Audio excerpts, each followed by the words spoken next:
Good morning. Good morning. We are here for a very significant, two significant case resolutions that occurred as a result of our cold case task force and through the hard work of a team of people that you see standing behind me who continue to very in fine detail work these horrific cases in an attempt to bring justice to the victims of these horrendous crimes.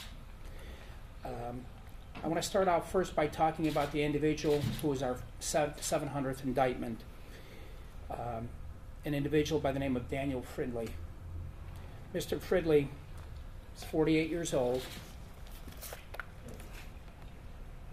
In December of 2002, viciously raped a visually impaired human being in our community right off of West 130th Street. He viciously assaulted this individual and raped her. He was indicted by the grand jury this past week on counts of rape, attempted rape, kidnapping, and felonious assault. He has a potential sentence forthcoming as a result of this latest indictment of 114 years to life. This crime impacted not just the West 130th Street community, as Councilman Marty Sweeney will attest. It affected people throughout the city of Cleveland. The vicious nature of this assault upon this victim left her brutally beaten as a result of this crime, which she has endured. And she is fully supportive on board with our prosecution, but the viciousness of this assault and rape cannot be understated. And again, it was through the hard work of people on this team. It is going to bring Mr. Fridley to justice as a result of these crimes. I'm going to let Marty Sweeney speak to the, attest to the significance. Marty and I were on Cleveland City Council when this crime occurred in 2002. Marty was the local council person. What Marty did was offer a $10,000 reward that you can see here from his campaign fund in an attempt to try to apprehend this individual due to the impact that it had not just on this victim but on the community at large. Marty? Thank you, Mr. Prosecutor. I'm State Rep Marty Sweeney, but more importantly, I'm a neighbor of the victim. When this occurred, shockwaves, disbelief, whatever negative word you want to use, hit our neighborhood. But the most important thing is what happened to our neighbor. And every day for 15 years, I'd walk by my house. She just wants to be considered a person that lives in our neighborhood. She is visually impaired. She struggles every day, but no one would know it. She weeds her own front grass, visually impaired, and I feel not too good because I barely cut my grass. That's my attempt at humor in this particular very serious moment. But a dark cloud is absolutely the wrong, not significant enough to say has been removed from our neighborhood. But I've had the privilege of talking to folks for the last 3 days and sharing with them that the perpetrator of the most heinous crime ever to be had in our neighborhood has been apprehended. And everybody's like, oh, I think about her all the time. And it's because of this gentleman, but also this gentleman. The ability to take the rape kit test, don't know much about it. On this particular case, I am so glad it worked. So with that being said, I'm glad I played a role, and let's hope that this gentleman gets what he deserves, but more importantly, my neighbor can rest in, have a better peace of mind. So thank you very much to both of you. And I just want to briefly talk about how this case was solved. You know, the Cleveland Police diligently tried to solve this case back in 2002, 2003. The rape kit was actually sent to BCI for testing, and no DNA came up. But it's through the work of the Office of Attorney General Mike DeWine and his partnership with our law enforcement communities, the Sheriff of Cuyahoga County, Cliff Pinckney, whose employees are instrumental in the task force, as well as Attorney General DeWine's employees. He has put 4 investigators on our task force and a crime analyst. But more importantly, what his office has done is whenever there's an issue, when our investigators and our attorneys are going through these rape kits, we place a phone call, and they are receptive to helping us solve our cases. So at our request, they went above and beyond. And in this particular case of indictment number 700 with Mr. Fridley, they tested a comb that was contained within the rape kit that, had it been tested 15 years ago, would have yielded no result. But due to the advancement in technologies, it allowed the case to be solved. I'm going to turn it over to Attorney General DeWine. I want to thank personally, on behalf of the people of this community in our county, I want to thank his employees, Brenda Girardi, who's head of the Richfield Lab, and I want to thank Heather Bissett. Heather, thank you, as well as Patty Stipek for their role in allowing this to occur. Attorney General. Appreciate it. Well, good morning, everyone. Good morning. Let me say that this has been a real amazing team that has been put together. To try to put it in perspective, a number of years ago, I asked law enforcement around the state to bring to our crime lab all the untested rape kits that might be sitting out there. The department to respond the most, they had the most, was the Cleveland Police Department. We have tested now, we've received a little over 14,000 untested rape kits. Of those, we've now tested well over 13,000. We're down to 700 and plus to test, and we will see these all done in the next few months. What has been amazing is that statewide we've been getting hits or matches on 38%. The percent in Cleveland and Cuyahoga County has even been higher than that. But having said that, that is not the end of it. And what we have seen put together by the prosecuting attorney, by the sheriff,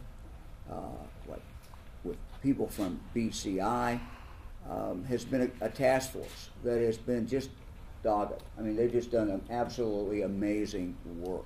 And as prosecuting attorney O'Malley pointed out, these did not come really directly from the kit itself, but went beyond the kit and at the request of the investigators. So the fact that we got hits on all these cases meant nothing if they had not been followed up on.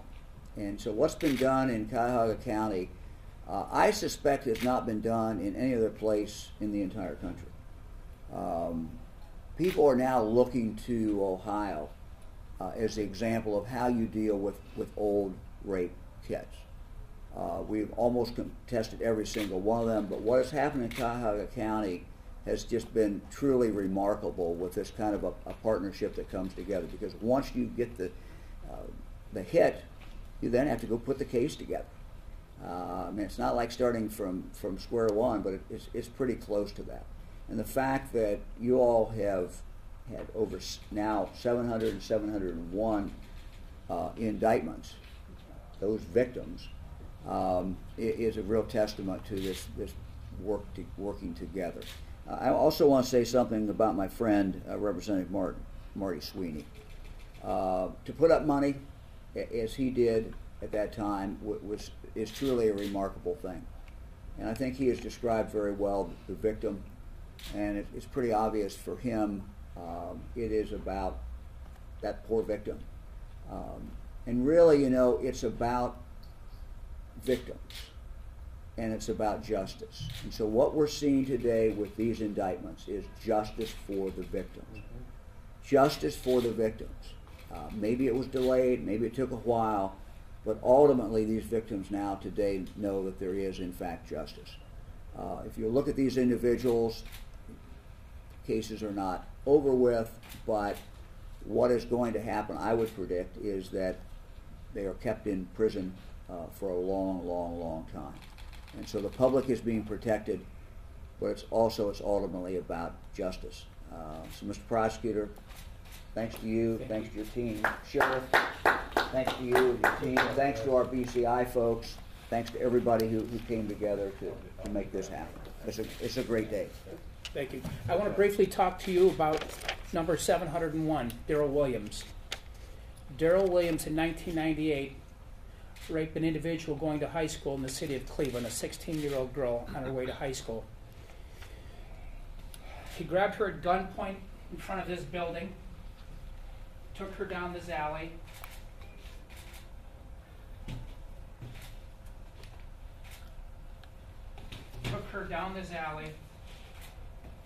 Oh, wow. and raped her at the bottom of these steps. He robbed her at gunpoint and raped her. That case occurred in 1998. Subsequently, in 1999, Mr. Williams was arrested for committing 2 more rapes in the span of 10 days through the good hard work and dedication of the Cleveland Police Force. He is currently serving a 20-year sentence and is due to be released in February of 2020. He has now been indicted on charges of rape, gross sexual imposition, kidnapping, aggravated robbery, all with gun specs. He faces a possible sentence of 129 years to life. Again, he's due to be released in a little over 2 years from now. But I'm quite certain that after this indictment, he may be serving the rest of his life in jail, as is fitting. This case, while it happened in 1998, the rape kit wasn't sent down until 2013. But it was through additional work of my team, and I want to thank all of them here, Greg Hiker, Mary Weston, Brooke Friedman, Adriana Merchant, Anthony Kratzis, who, again, through their diligent work, got the results back from BCI, but they took that extra step, and they again called the BCI lab and said, is there anything else we can test? BCI went through the kit and again found another piece that normally isn't tested, but they went that extra mile and did test it, and it came back to a serial rapist. As you can see, when the crime sketch was done in 1998, it looks remarkably similar to our perpetrator. And again, through the hard work of BCI and this team that has been assembled here, another case has been solved. And as we continue to finish up with the roughly 2,800 more cases that we need to continue to investigate, we will continue to bring justice to the victims in our county of these horrendous crimes. And I just want to have Rick Bell come up and explain the work that has been done. And it has been done through the funding of our county council. It has been done through the funding of our attorney general. It has been done through the funding of our federal government that has allowed this task force to have over 30 employees who are concentrating on nothing but these sexual assaults to bring people to justice. Rick? Thank you, Mr. Prosecutor. The team that's been developed and formulated, the people that you see here behind you, are backed up by a number of assistant county prosecutors who prosecute these cases. We constantly look at the number of cases that we're prosecuting and what our success rate is to make sure and test whether or not we're choosing the right cases to go forward. I'm here to say that our conviction rate is a 92.5% conviction rate, based upon the men and women's hard work up in the courtrooms, with an average sentence of over 10 years for each of these rapists, many of them serial offenders. The number of prosecutions closed to date has already been 350. The number of defendants indicted, 632. And as you understand now, we're already up at our 701st victim. Well on our way to what we believe will be over 1,000 defendants that will be indicted during the course of this initiative that's been started by Mr. DeWine and followed up now by Prosecutor O'Malley. Thank you. Is there any questions? I'm so sorry if I'm repeating something you said, but Fridley was arrested when? Fridley This was a 2002 occurrence. He was arrested in 2003 after he committed another rape. Okay, 2003 after another rape. Correct. And then, And he is currently serving a 25-year sentence as a result of the 2003 rape. okay, thank you. And then I know that you want justice for all of these victims, so how do you guys choose an order as to who to look into next in these cold cases? Well, first thing we had to do was start with the statute. I'll let Rick is head of our task force. I'll let him describe the process. But the first thing we had to do, we had to concentrate on those cases initially where the statute of limitations was going to expire, because then we could not prosecute anybody as a result of those crimes. And then we'll go on from there. Rick? Once developing those statute of limitation cases and following up on those, we need to make sure that there are no one that's in prison that's going to be released within the next 1 or 2 years. If they are, we wish to start those prosecutions.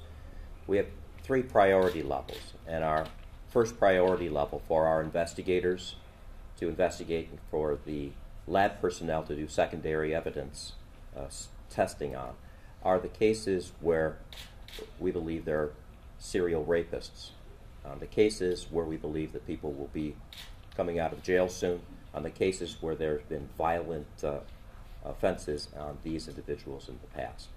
From there, we move on to our secondary priority and our third priorities. If somebody's in prison and is going to be released at a later time and they have no other criminal activity, then we'll put those down at a lower part of the stack, because we know that the community will be safer if we go after the people that are out there currently right now.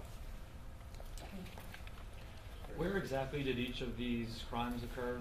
This one occurred West Avenue, actually a stone's throw from the 1st District Police Station in Cleveland, right near the corner of West 130th and West. And this one occurred Clark Avenue, I believe the 4500 block of Clark Avenue.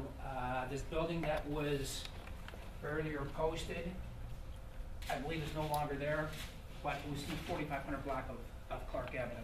She was on her way to Lincoln West High School, which is a stone's throw from that location. So are these the, sorry if I misunderstood, are these the 700 and 701st victim or indictment? Victim. Victim whose case was indicted.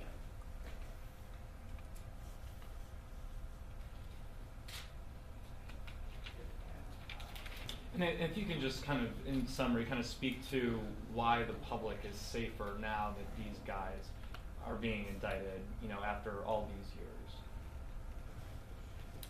years. I can certainly tell you, I can tell you this, is that as we are seeing, many of these individuals are serial predators. We see Mr. Williams. This occurred in '98. He committed 2 more rapes in '99, which leads me to wonder what was going on in that gap. But he's due to be released in 2 years. This is not an individual we want back on our streets in Cuyahoga County or in any county. And so it's critical that these individuals are brought to justice, first and foremost for the victims so justice can be sought, and second, to keep our community safe. And so certainly, from my point as county prosecutor, that's my 2 greatest goals, is to seek justice for the victims and to keep our community safe. And in this individual as well, I don't know that I've seen an act of violence like this committed on such a vulnerable individual. And it speaks to the kind of individual he is, that he could do this to anybody, let alone a visually impaired woman if she gets off a bus and simply walks down the street on the way home. And I think both of these individuals certainly have the propensity to commit another act like this again, and they need to be removed from the streets permanently. You know, I think every police officer who works cases like this intuitively knows that these many times are serial rapists. One of the things that this, working these 13, over close to 14,000 now, 14,000 cases, has shown us is we can now prove it. We can go back and show where this person committed crime after crime after crime. We had one case, I think, where the person was not even in the database. We didn't know who he was, but we knew he had committed 6 different rapes. So I think that's number one. I think that number two, if you look at the facts of these cases, and if you look at the investigation and the hard work that was done, here's the message for any rapist who is out there, who has committed rapes in the past: you are not safe. What this task force has shown is we will go back, and we don't care how far back in time it is. We will rework these cases. We will do things today that we could not do, frankly, because of advancements in DNA that we could not do when these cases were actually committed. So we will not rest. We are coming after you. We will do everything we can to make our community safe and to bring justice for victims. This is all about justice for victims. It's also about removing predators from society. And again, I just want to highlight, without the teamwork between our task force and the individuals who work at the BCI lab in Richfield, this wouldn't have occurred. And I'm just thankful that we have an Attorney General and staff at BCI in Richfield that will go above and beyond in helping this team solve these crimes. And again, I want to thank them personally for the great work that they've done and the teamwork that we've established. Okay. Thanks for coming, guys. Yep. Good, Michael. You're getting good, brother. You guys want to get those photos that they ripped through? Thank you very much. Or do you need that now?